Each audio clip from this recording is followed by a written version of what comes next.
always say, and I've heard people say that if you live long enough, grief will find you no matter what. Different types of grief will find you. It just depends on when, it depends on where, it depends on the type. And of course, we're not playing grief Olympics, but there's another layer when that death is caused by someone else. And there are different ways that that can happen. It can happen via car accidents. It can happen in so many different ways. It can just happen unintentionally.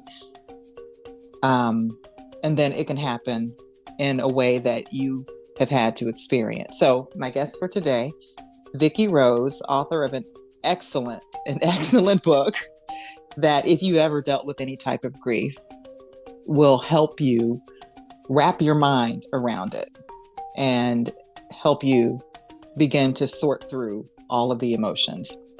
And so, first of all, we're talking about the death of your dad.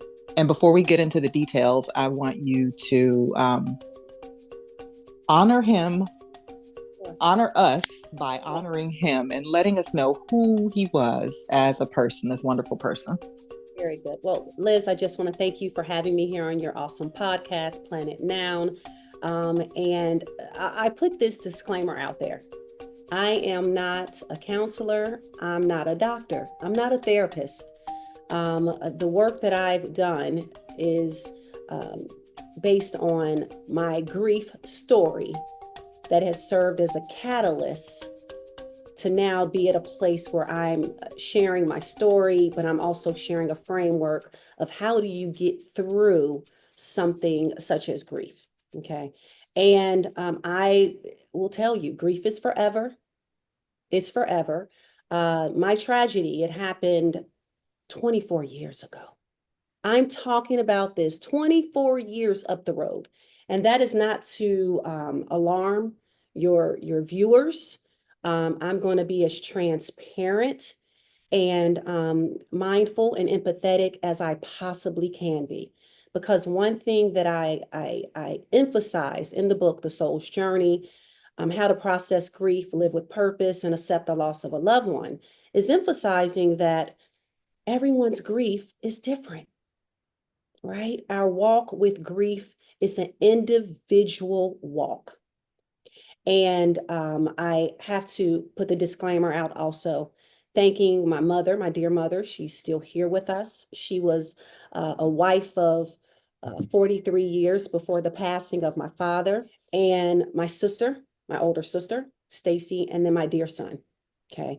And so I have to put that disclaimer of thanks out there and gratitude out there because it's a shared loss. My son didn't know his granddad. However, he has emulated much of who my father was. It shows up through him, and we're the auntie, the mom, the nana that drives him crazy about this person that he's never met, but he just knows that his father was a giant in our eyes and also in the eyes of many people, community members and such. So my dad, he was just that, a man of good deeds, a husband, a wonderful father. And on a day that happened to be my mother's birthday, it's actually the night before her birthday, he was asked to help a neighbor across the street. It was just a random knock at the door on a beautiful summer night. And my father went to help and see what was going on. He knew the neighbor. The neighbor was a young woman who was raising her young child, and he would go over there and mow the lawn. Both of her parents were friends to my parents, and her parents were deceased, and she was in that home with her daughter. So my father just went over there to see what was needed. And that is definitely characteristic of the person and the man that he always was. And within moments, it ended up being a triple homicide. Okay. And they lost their lives the day before. So it is a story by which it wasn't only who we lost. And it was when we lost him. It was where, right across the street from my childhood home. It was how his life was taken, along with the two beautiful lights. And then it was why. Why? And I'm the baby girl. I'm the baby girl. I was only 26 at the time, but my life was just getting going. I'm a teacher by trade. Teaching is my first love, was my initial call to action. And of course, at that point in my life, I didn't know, growing up in a two-parent household with a wonderful dad and mother and family, extended family, that such evil existed. So going back to what you started off and sharing, Liz, is that you would like to believe that this is something that you won't live through ever, and certainly a tragedy like this. Um, my prayer is that no one has to ever deal with something as bizarre and tragic as what our family has had to deal with. But a loss of a father, doggone it, is a loss of a father. It is a loss of a father, and my work now is finding a way to find that tribe, my people, anybody who is stuck in grief. Okay, even if it happened more recent than mine. I mean, it's been 24 years. But the things I've learned about how to get through it, it wasn't taught by anyone. And so I want to share, and I share much of my bits and pieces of my story, but the book isn't about my story solely, but it gives enough key information so that maybe certain parts of my story may resonate with others. Okay, I have over 100 probing questions within the book. It's a journal, so you're able to write when you are ready, reflect when you are ready. For me, it just took years. I was in a stuck in state for Mhm. years, to the point that the pain, grief is the deepest for me. I define grief as the deepest form of pain. You are at the bottom of the pain tolerance level. Okay, that was my grief. Again, everyone's grief is different, right? And what And did that look like for you that time at the bottom? it okay. Well, in addition to losing my father, there were subsequent events. Okay. It it was June 9th, okay, of 2001. My favorite music artist, Aaliyah, was in August. 9/11, September. At that point, the lights out. The world went dark. It went dark for many people, but Mhm. having to have a compounding effect on I'd forgotten about some of those other events. on Not top not not 9/11, but I forgot about. I didn't realize that Aaliyah, or didn't remember that Aaliyah was that same year. And year. And within months, it was like back to back to back to back.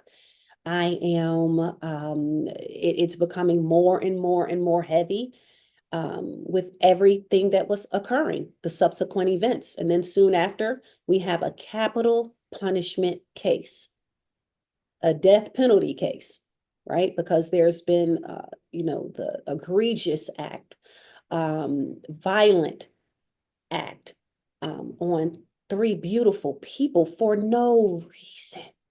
high profile in the community. There's that layer too. Like, you can't just be Right. anonymous with this. Correct. And so sitting in a capital punishment case, and at that point, I was a teacher and I was a light myself. I was a little light in the community, and our family was well respected. And so having that cloud, that darkness over you, it puts you in a stuck in state. And so that's where I was, and finding my way out without my father, who served as my biggest cheerleader and supporter. And he was the advisor of the family. He was the patriarch. He was the one you waited to show up at the family reunions. Where's Arbery? When's Arbery going to get here? Where is Arbery? And not having, that person there, it sends you into a an abyss of despair, and where you're starting to ask yourself questions like, now what? Who am I? Well, mhm. Where do I go from here? And it's a stripping of your once known identity, to a vision of who you are is is almost blacked out. It's How almost did you how did you climb out of that? Because in a previous conversation, I remember you told me you had a really great amount of success between the ages, I think, of 18 and 26. Life was going for you. Everything was going well. I think you mentioned you played basketball, you got an award, you got teacher of the year. There was like basically a yeah. snowball of beautiful things Yeah. that were Yeah. happening to you. Yep. And then like how do you claw out of that? How do you go from the pinnacle, like you said, to the bottom and then get out of it, Well, but without forget and this in no way you don't forget. The feelings are still there, but how do you remake your life from that? One that's happy. yeah. Yeah. And after the capital punishment case, subsequent events, a month after that, I'm diagnosed with MS and told I wouldn't be able to walk in 20 years. And then another layer. Another layer. Okay. But you managed to smile. Like I can see your teeth. Like Yeah. Yeah. Well, yeah. And let me just put my center message here. okay. We are from a deeply rooted, high praise. Um, God, our faith is strong. My father's brother was a preacher. We attended his church, a big Baptist church, high praise church. I was in the choir, love to sing. So we were a family truly grounded in Christ. And I never even got mad at God. I was gonna ask you I that. didn't get mad at God. And I think I questioned, I know I questioned God. The why us? Why him? Now what? What is this all for? What is there to live for? I hadn't gotten to a space of taking my own life because unfortunately I had family around me. But the me that I was blossoming to be was altered dramatically because of the desire, right, to engage with others, the desire to be close, the desire to believe in better days, the desire, I mean, to see that kind of evil, it takes away a lot of the dreams. And as a little girl, you grow up as a little girl anyway with all kinds of dreams. Who's going to walk me down the aisle? Who's going to give me away? My father wanted grandchildren. Well, that's not going to happen. So it's like the hope and the dream was wiped out.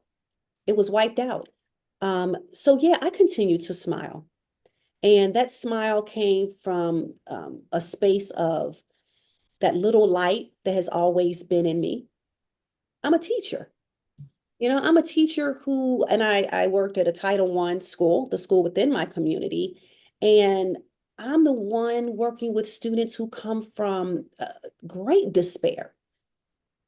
I'm inspiring them day in, day out about holding on so as I'm doing that as a career, now this is my real life. It mirrored back to me, right? It was mirrored back to me. Um, and from that point, the subsequent events and a lot of this stuff you don't even know that you're dealing with because you're just coping. No, you're just coping with it. You're just going with it. You're just taking things one day at a time, one day at a time. And I'd say it's even hard because my loss with my father, I mean, I have my sister, she lost her father. My mother lost her husband, all tragically. My uncle lost his brother tragically. The whole family lost a light. So even grieving with family is super tough because I may be having a better day than you or I may be having a worse day than you. is this the right time to bring that up to Liz? I don't know. Maybe I shouldn't say anything. And so Mm-hmm. that's when the behaviors of burying, right? I'll just bury it and hearing time heals all things. I think we need to change that message. Mm-hmm. Time and work heals things. But Okay. one thing you mentioned is that the scar. The scar. It's my beautiful scar. It's here. And being able to say, I'm gonna grieve forever. Right. And I say it boldly and I say it proud. I mean, like, I cannot um be who I am and live in shame of my story, thus dimming out the greatness of the loss. I refuse to do that. I refuse to do that. So I talk also in the book just about embracing the real you, because a lot of things will shed from the old you, and some of those things may be relationships and people and experiences and where you are and where you go and how you move, because you are shedding the old and gradually creating the new. So I want to go back to a point that you mentioned about the embarrassment Oh, portion. Because in our previous conversation, we both you have some things in common. I was raised in the inner city, and you grew up in a community. I don't know if you want to mention the community in the podcast. yeah, Hmm? sure. I grew up in Lincoln Heights. And tell us about Well, Lincoln as a Heights. matter of fact, let me just tell you about Lincoln Heights. We were just on national news. There were neo-Nazis who were protesting on a bridge, and it made national news. And our community came out in droves and basically drove them off. Okay, okay, ran them off. Another neighboring community law enforcement came along with our law enforcement came and escorted, but it was a big deal in terms of how that happened. Okay, so that kind of is a social justice kind of thing you'd have to look into. But I'm from that community, Lincoln Heights, and super proud of those who are there and standing up for us. And so I'm from a community where family was deep rooted, home ownership, um, small businesses, Black owned businesses. It's a big deal. My father owned a small owned old timers club. You had to be a certain age you to get in and get a card, right, to the Locks Club. And so that was the community where I was raised. Everyone knew everyone. All you needed to know was a last name, and you could relate that to a house in the community, a location in the community, a business in the community. And so lots of community pride. Nikki Giovanni was from Lincoln Heights. Some of the Isley brothers went to school with my dad from Lincoln Heights. So it was a well-known Black community. And so with the embarrassment portion, um, sometimes we as Black people Yep. are given the unfair responsibility of representing every single person in the community, even though we are not a monolith. We have some things in common, but we're not all the same. No, we're not. And so, what was that embarrassment like? Did you feel like, okay, this is my family, Yes. God fearing, love the Lord, high praise family? We have all of these values that people would say, oh, these are American values. That is your family. But then this happens. Did you ever feel like this is embarrassing? This is a stereotype. Did you ever feel any of that? Yes, yes, yes, and yes. Being that I'm an educator and you know, I used to teach about, we used to have the t-shirts, saying no to drugs um and to have a circumstance to lay right there before me because the knock at the door was from someone who was strung out on drugs, strung out. And I ended up leaving, the community. I moved out of the state, and I had new friends, and all my new friends weren't Black. As I started walking up the rung, right, from a school teacher to an administrator to a leader, whether it be in the community or in the school district, people may have asked, hey, where's your mom and dad? Or just talking, general talk. And whenever we say, well, someone's passed away, I'm so sorry, how may come up. I can't, How do you answer that? I'm ashamed. I'm ashamed. And it's not being ashamed of who I am, right? But being that we know the stigmatism, we know the stereotypes, we know. And once that story is shared, do you think it's just going to stay between me and you? No. You Or now you know, were afraid of whispers? Guess you what? now know someone with Mhm. a very rare story, by the way, Mhm. who has a capital punishment story, by the way. Someone is on death row, by the way. Well, where is he? When is it going to happen? Is the person still alive? Is it this going to happen? Are you going to go? Think about it. Think about it. That's a And lot. that may have extended, I'm sure it did, that I'm waiting to live my life is contingent upon somebody else's. I can't even say that for sure. But as victims, just knowing that as it pertains to capital punishment cases, you get letters in the mail. It doesn't matter where you move to, those letters come in the mail from the correction facilities, from these places, and they want to let you know what's going on with this person. If this person has had an appeal and the appeal has been upheld, it's not going to happen on this date. Or if you get a letter that say it's going to be on this date, let us know if you want to talk, or wait another 4 years. It's going to be here. Would you like, okay? So, still, as you're moving on and growing and you're shedding the layers of your grief, right? To renew this you. And as you're rediscovering your purpose, that's a part of the book, you have these lingering factors. I'm just going to say that because for me, it's dealing with someone whose life is still kind of lingering in the story. Everybody else is gone. Okay. Everybody's gone. And that went on, and it still is something that has gone on. The person, I won't say his name, had his sentence. I was notified last spring that his sentence, he had a death penalty sentence, and it's been revoked to being commuted, meaning vacated. Instead, it's going to just be, life in prison. And I'm gonna tell you, I I don't have an opinion about um, what should have happened to him. My spirit won't allow me to engage in that conversation or to have a response. Okay, because it's a conviction that comes with it. And so we tend not to, um, the best response for that is there's one judge, okay? There's one judge, and that's it. That's it. So And it's by that one judge, you mean? God, it's God, it's God, it's one judge. And I have to move on. We have to move on. We have to move on.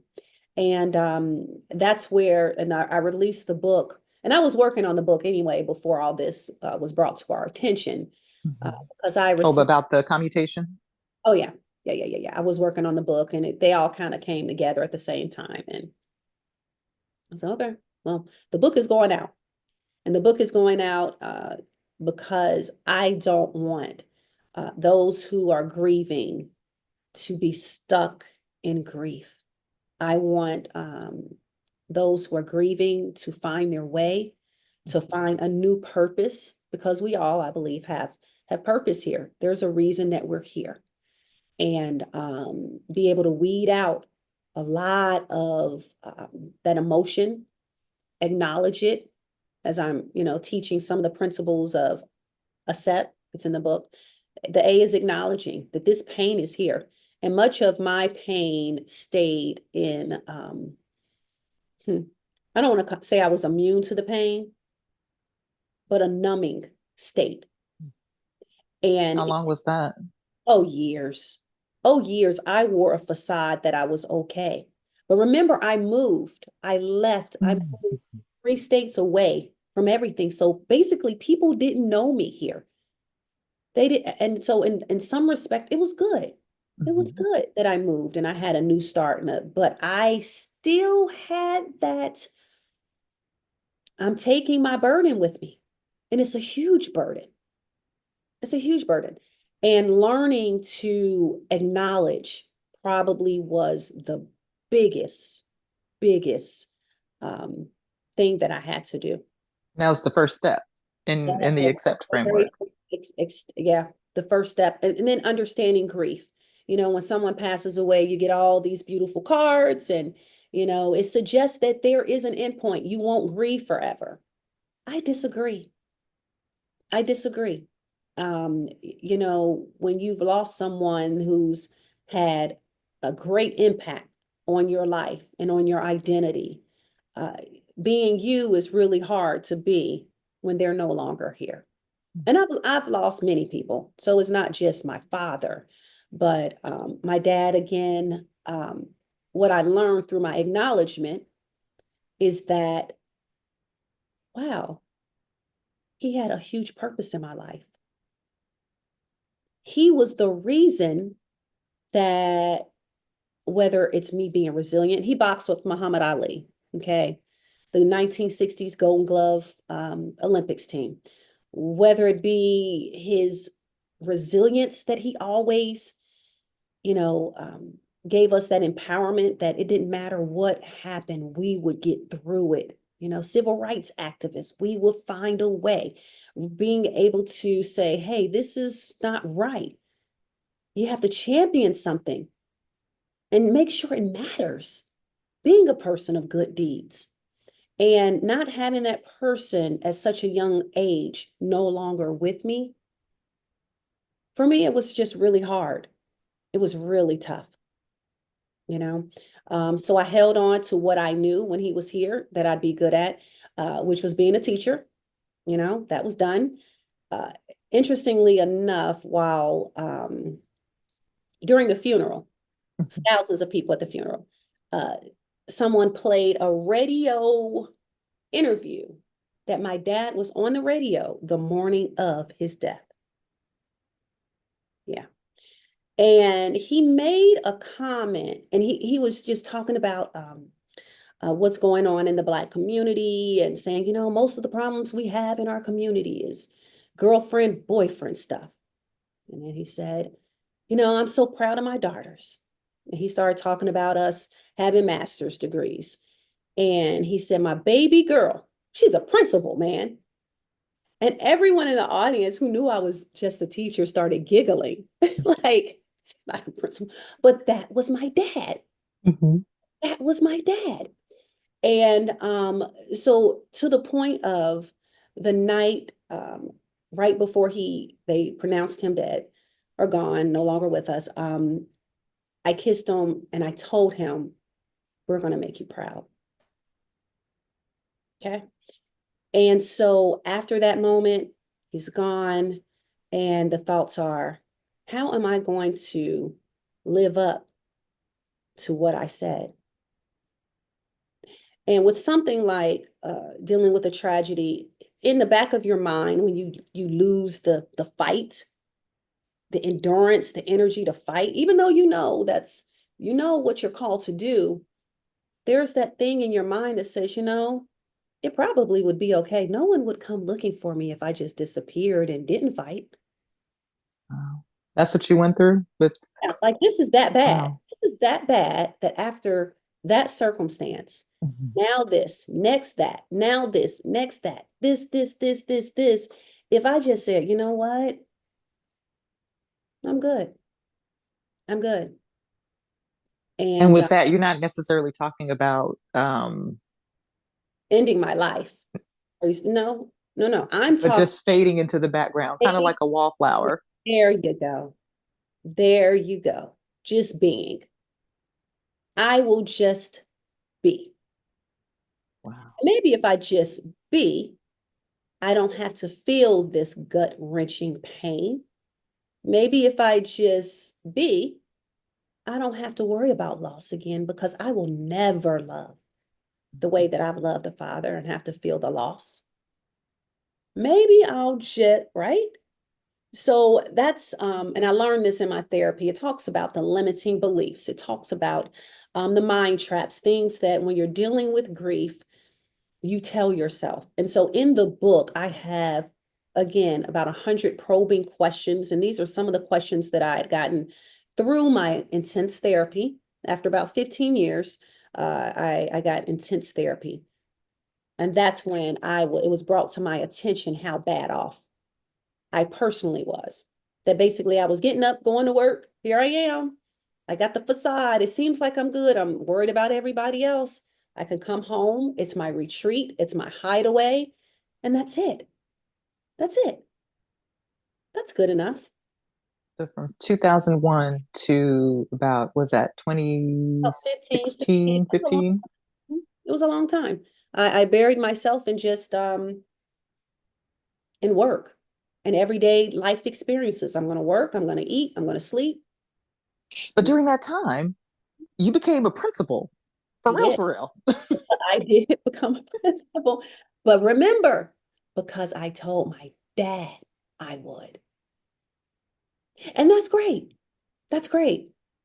But since then, I have rediscovered.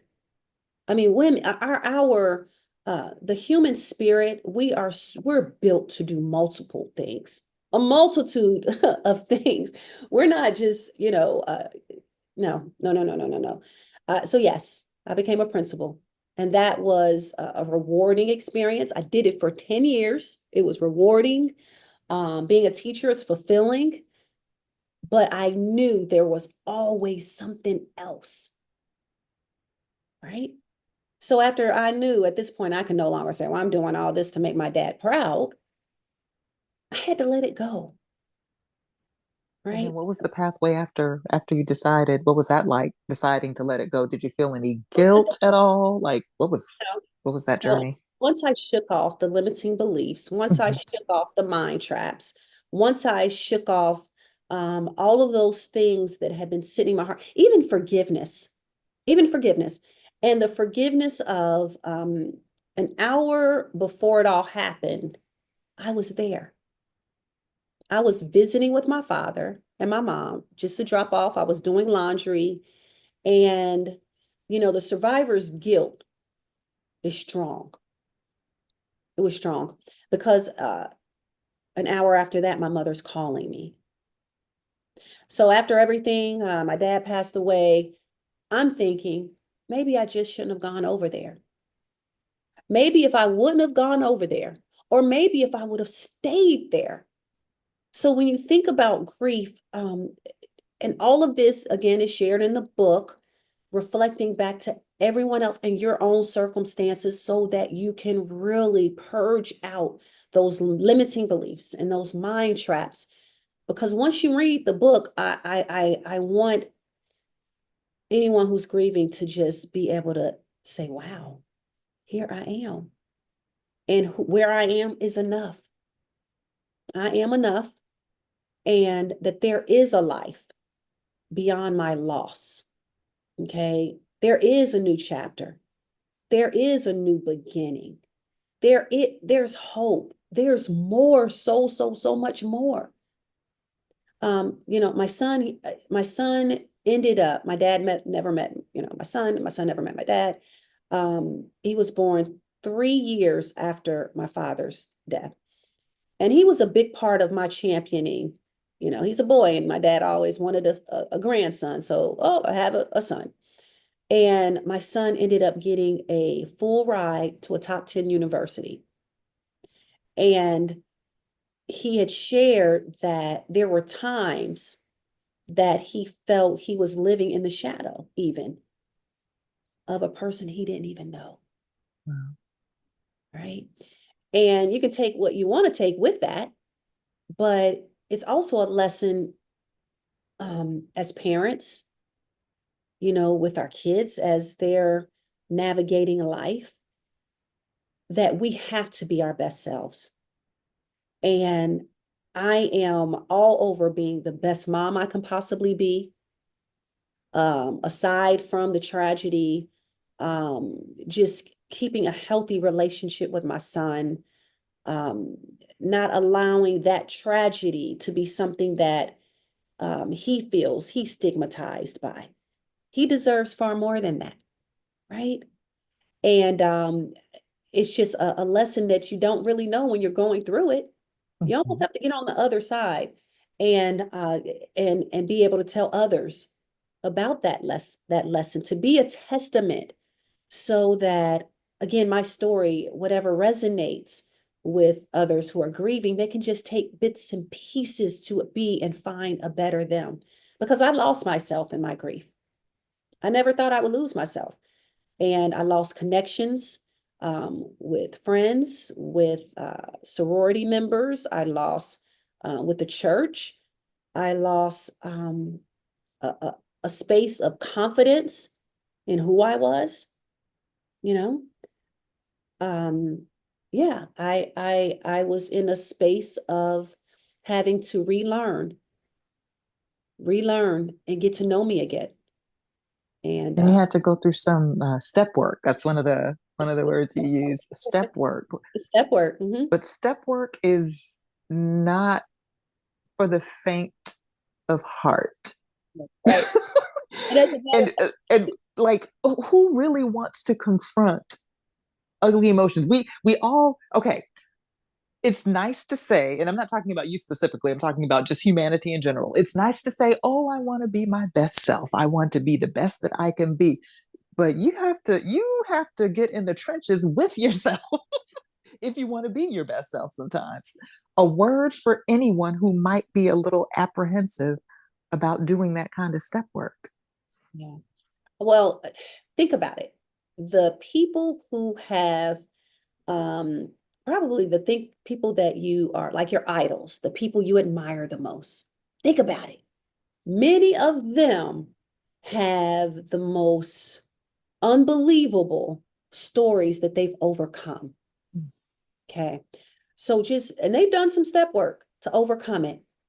So, my message to anyone who is stuck in grief, first note, you are not alone. Okay.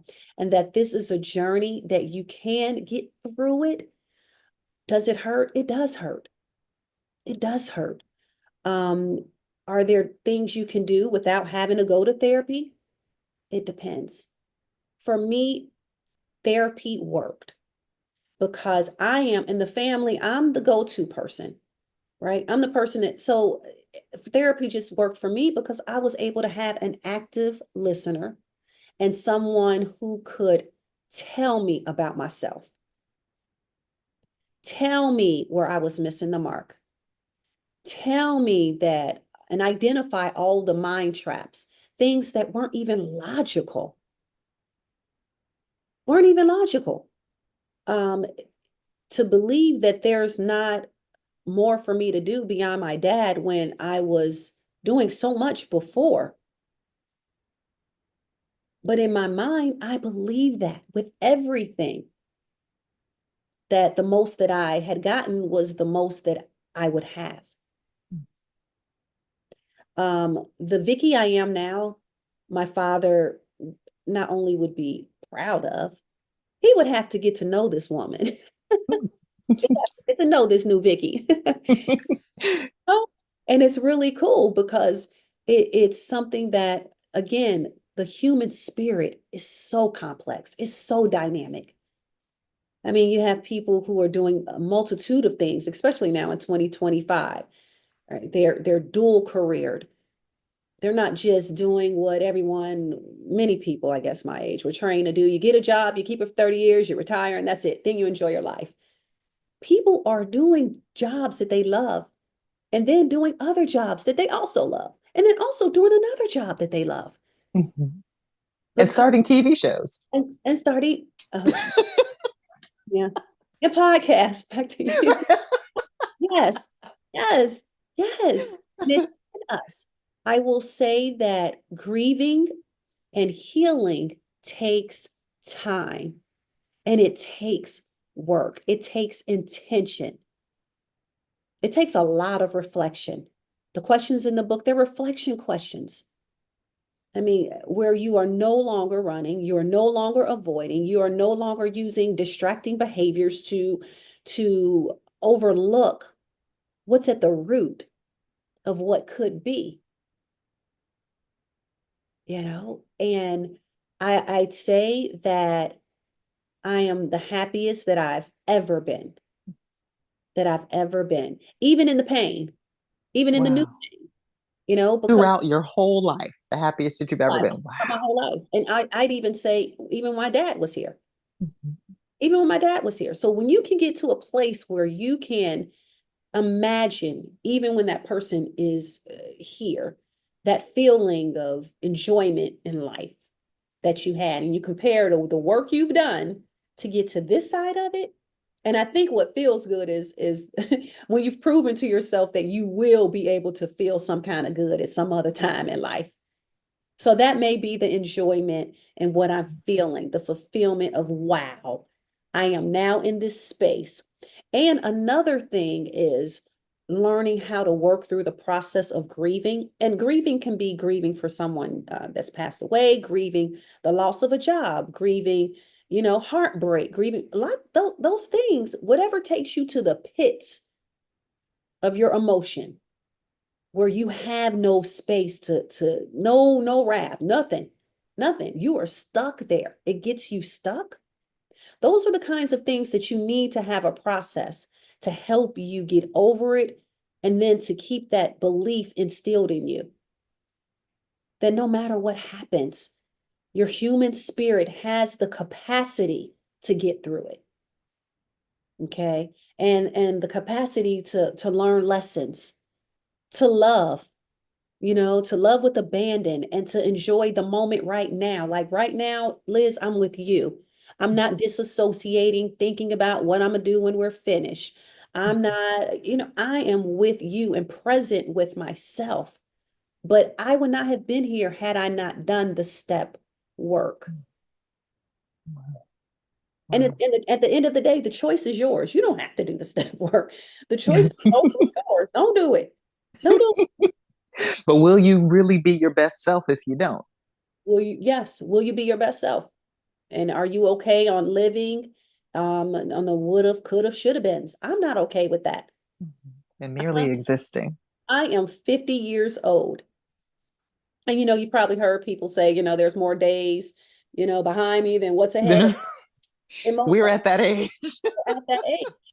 And so, and also when you've lost something, there's this sense, this euphoria of, I'm not going to say what else do I have to lose, but when you feel like you've lost something so instrumental and that you've gotten to a place that you can still live forward, as life comes at you fast, then you are starting to establish that belief system that as it comes, you will deal with it.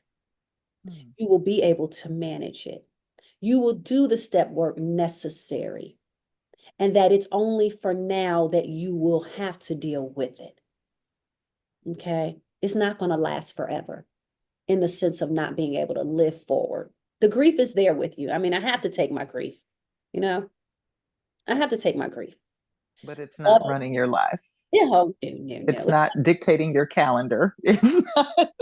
And you know what? Let's change that. Let's change that from grief to, it goes from the depths of your soul grief to the kind of grief that you're always honoring. You're Hmm. always reminded to honor from whence you've come, right? You're reminded of that. And that's what keeps you humble. That's what Hmm. keeps you close to your God. That's what keeps you grateful. That's what keeps you wanting to help others. That is what gives you that gusto that you need to live forward, to live forward. And some of the most beautiful people, you'll ever know, you'll ever meet. And hey, maybe one day we'll be considered one of them, have gone through the most unbelievable, unbelievable experiences and circumstances, and yet they still live forward. But they've done some step work. Don't let them tell you they haven't done any. No, that I'm telling you, they haven't done any step work. Take it one step at a time, okay? Because we've shared that grief takes work, it takes time, it takes step work, getting through it. And then you have to acknowledge where you are, okay? If you know someone who may be stuck in grief or who could benefit from this in some point in your life or their lives, get the book. I had nothing. I had nothing. And a part of it was my unwillingness. I, after going to a therapist 2 weeks after, right? I went to a counselor. Okay. So to your everyone, I went to a counselor and I sat in a room with her and she said, okay, so tell me why you're here, that kind of thing. I knew that, okay, how does this work? So I shared with her the story. And I remember as I was sharing the story, I was like, oh, is she with me? Is this too much? This might be too much. You know, she seemed like she was a newer counselor. It was too much of a story 2 weeks out. I mean, this thing is blasted all over the news. And look, I'm her client, I'm her person, right? She has to help me. And the last thing that she said to me was, okay, well, I'll see you next time. And that she understood. She said, I understand. I'll see you next time. So when I walked out the door, I remember walking down this corridor and I just thought to myself, I'm good. I will never go to a counselor again. Wow. So wait, what? Okay, I was about to ask what brought you back, but Well, continue. again, remember, I was stuck for 15 years. I went the first time 2 weeks after. So that After, was an okay. so my point is, there's thousands of, hundreds of thousands of counselors. They're everywhere. Find your person. Find, if your first counselor doesn't work, don't wait too long before you find your other counselor. But do not give up on the hope and idea that there's a person out there who cannot help you. Okay. Especially if you're stuck. There's someone, and I would probably go to your medical provider. My medical provider helped me out tremendously because after they knew my story, I have MS, my neurologist, he was like, you need a psychiatrist, psychologist. You need someone more than a counselor. But there's levels to it. And it happened to be just an ideal person, but I'm sure a counselor would be great as well. But the point is, get the help and assistance and support that you need. Because reading the book, what I like about this, and my sister and I were talking about the book, and uh, mm, my mother and my sister got the book first, and my son, and I'll never forget about 2 weeks after both of them having it. I walked by my mom's room. She lives with both my sister and myself. We have her between both of us. And she was working in the book, doing step work. I never told them to do anything with the book because, again, I'm tippy-toeing around this matter. And my sister had shared, girl, I needed this. They didn't really know what I was up to. They didn't go to the same kind of counseling, get the same therapy I got. I needed this. And my sister said, this would be great if a therapist knew they had someone coming in who was dealing with trauma, who was dealing with this unbelievable type of grief or any kind of grief. And the person had already done the step work by answering many of the questions.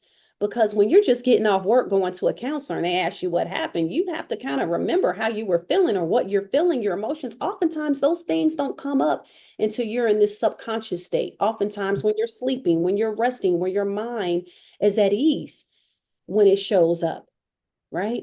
And having a book that you can go and answer questions so that when you go to your counselor, you're ready to respond to something. You have your tool, you can look through it, you can share what you would like to share.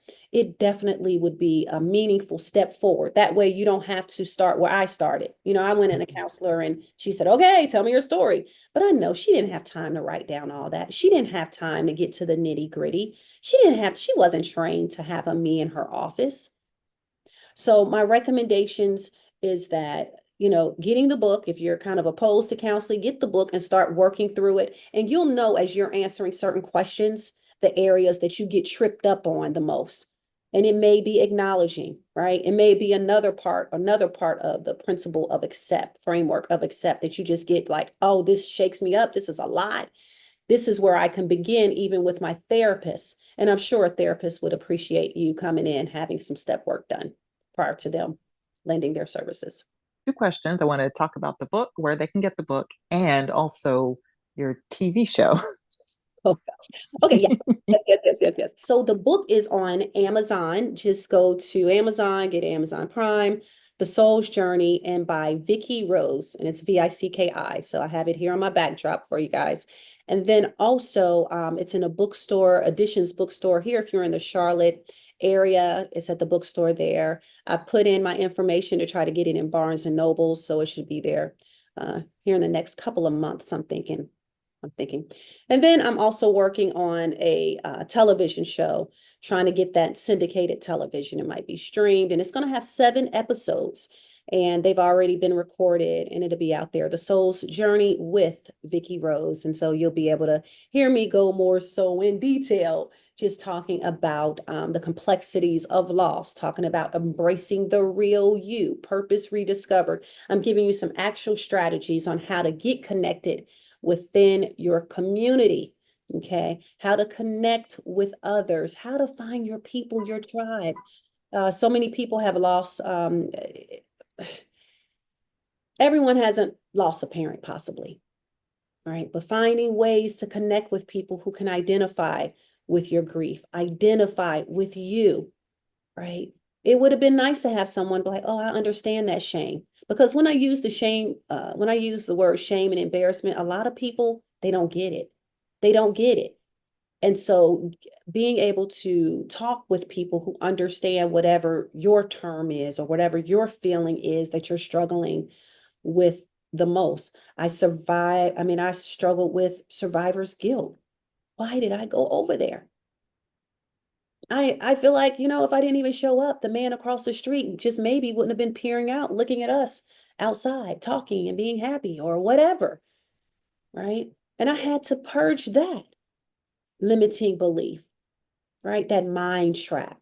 I was supposed to be over there that day to see my father and my parents. It was not my fault that that man decided to come across the street. But there are so many people who are dealing with survivor's guilt, and they blame themselves for that loss. They did nothing wrong. They did nothing wrong. Wow. And we're human. Error is human. We're human. You know. To forgive is divine. Yes, yes, yes. Even self-forgiveness. Yeah. I had to forgive myself. I had to forgive myself. Anything else that you'd like to add, either about the book, the grief in general, life in general, Yes. that you'd like to add that I did not ask you? Yes. I'd like to add, other than you're not alone, I'd like to add that there is still a you waiting for you. Okay.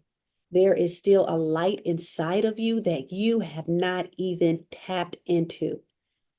I am someone who's lived a very isolated life.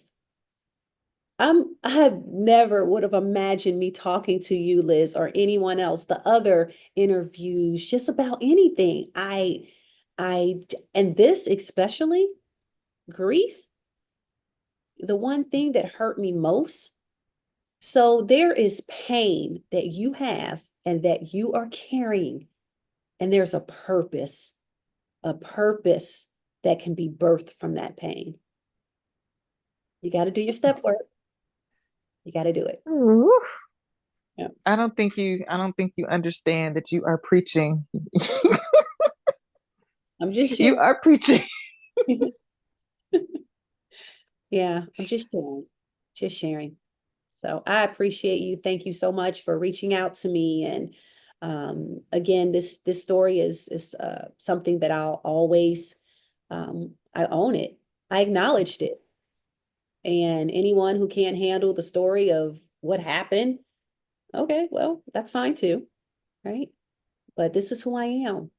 This is who I am. And I'm living forward. And in living forward, it is my charge. I've said it's my assignment, it's my call to action to get others moving, moving, moving. If I would have been stuck in grief, this message would not be. I am happy that you got unstuck because I know it sounds selfish. I'm Yeah. very happy because I needed what you had to share. And it's just a reminder. I remind myself when I listen to favorite songs, when I read really helpful books, when I watch something that's just hilarious, and that provides the humor that I need or levity that I need in any given moment.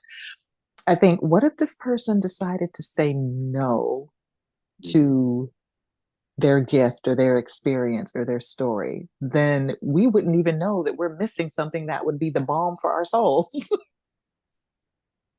Yes, yes, So, yes. So awaken that little boy, that little girl, get them awakened and get your step work, start doing it. It's never too late. You're not too old to do it. You're not. As a matter of fact, real quick, a part-time job that I've taken on is that I am a server at mhm. a vibrant senior living um, home. And it's not a nursing home. It's a with people who are between 65, I'd say, and 95 years old. And I go over there and I work about 25 hours a week. And I've been doing this for the past 2 years. And this is I've been doing it as a part of my step work. Initially I just went over there like, hey, okay, this might be good. Let's see what it's about. And God works in interesting ways. Okay. So when He puts you in, nudges you, go this way, just go. And from that, the pain that I was even dealing with, I've been able to purge that out through like the remnants of the pain, because with certain pain, it's going to take some time. You want to kind of work through the remnants as they come, and the pain of life and living and feeling that it's too late. Mm-mm, mm-mm-mm. I You am don't buy that at all. I am 50. I have 95-year-old friends. One's a couple, 94, 95. They've been married for 60 something years. It's 80 That's longer than people, we've been alive. 80 people, 80 people, seniors. Mhm. And I get nuggets and I get inspired every moment. They have conversations like we're talking now. We talk about everything, everything. And I just think to myself, wow, they are 30 and 40 years older than I am. I have a lot of living to do. It ain't over. It's not over. And they are still living, by the way. They're Sounds like they're having a good old time too. listen, they're playing pool, they're showing up to different events, they're championing different things. They are living out the accept principles, and they have purchased the book. It took one resident to find out about it because he jumped on my pages. He wanted to know something, I don't know. Before you know it, I show up to work and I'm part-time. And they're like, oh my Mhm. goodness, Vicki, such and such, I'm getting your book too. How do I buy your book? I've had over 15 of them buy the book. One day I'm serving and I look at one of the residents' tables and my eyes I'm like, she has my book. She had my book at the table that I'm Wow. about to serve because it had just been delivered from Amazon. So you just never know how you are going to impact others. And then a couple months later, I'll say, hey, I'd like to get a book and send to my daughter. She just is dealing with this, or have a book. And even though we're talking about grief, we're living. We all are living. I don't care how old or how young you are. To have and understand a framework about grief when it comes your way, going back to the very beginning of your podcast, you have some tools. You already have some tools on what you're going to have to do and what you should do once it does. And not to mention, it's a pretty, I'm not going to say a pretty interesting story, but it's a story that you just like, wow. Um, yeah, yeah, yeah. And And I'm happy that I'm the one here to be able to share with everyone and, be an empathetic hand to hold.